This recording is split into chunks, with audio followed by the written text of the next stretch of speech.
La nostra malicia contro Israele, la nostra solidaritat amb el poble palestinià e la resistència palestiniana.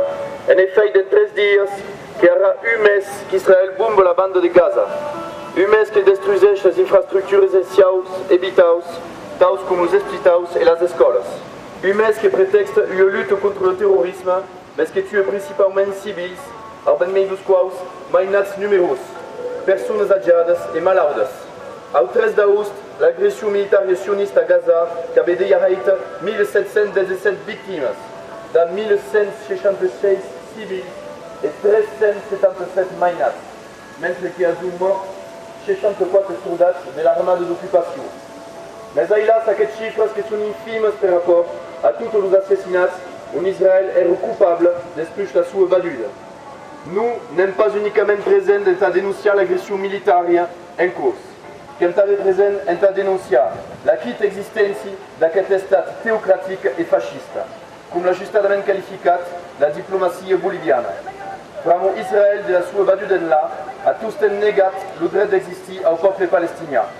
Et à malgré les paroles fortes, les occidentaux, quand tous deixarà, quan n'eren pas a finançar aquest estat armat disposant de la bomba atòmica.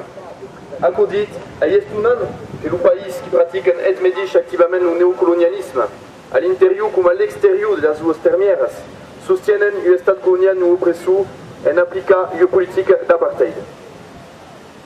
Encore une fois, nous venons manifester notre colère contre Israël et notre solidarité avec le peuple palestinien et la résistance palestinienne.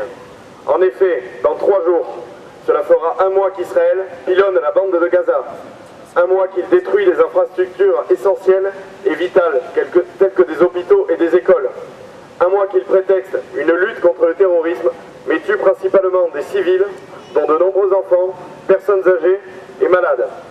Au 3 août, l'agression militaire sioniste à Gaza avait déjà fait 1717 victimes, dont 1176 civils et 377 enfants, pendant qu'elle avait coûté la vie à 64 soldats de l'armée d'occupation. Mais ces chiffres sont hélas infimes comparés à tous les assassinats dont Israël s'est rendu coupable depuis sa création.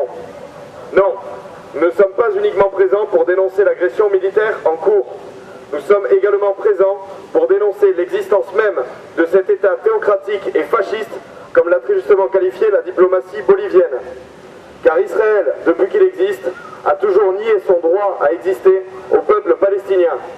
Et malgré des paroles fortes, les puissances occidentales ont toujours laissé faire quand elles n'ont pas financé cet État surarmé disposant de la bombe atomique.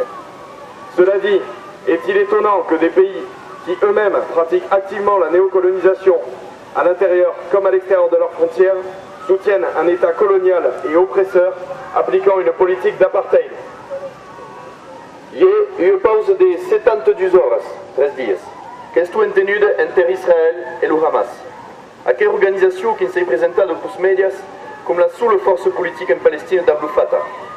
En passat au silenci la lluita de liberació nacional, mas també social, du Front Popular de Liberació de la Palestina, que esperam de veure ce qui sortirà de la dita pausa, mas n'acordam pas nada ridança a les paraules dos fascistes dos gavidaires de Tel Aviv.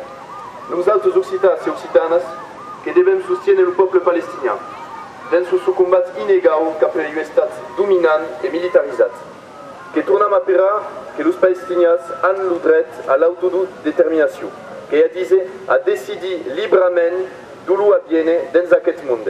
La colonització que deu s'estancar et les terres ocupades que deven estar tornades als palestinians. Visca la lutte de libération palestinienne. Hier, une trêve de 72 heures a été conclue entre Israël et le Hamas. Cette organisation qui nous est présentée par les médias comme la seule force politique en Palestine avec le Fatah passe ainsi sous silence la lutte de libération nationale mais aussi sociale du Front Populaire de Libération de la Palestine. Nous attendons de voir ce qui ressortira de la dite trêve, mais n'accordons aucune confiance à la parole des dirigeants fascistes de Tel Aviv. En tant qu'Occitans et Occitanes, nous nous devons de soutenir le peuple palestinien dans ce combat inégal qu'il mène face à un État dominant et militarisé. Nous rappelons que les Palestiniens ont le droit à l'autodétermination, c'est-à-dire à décider librement de leur avenir dans ce monde.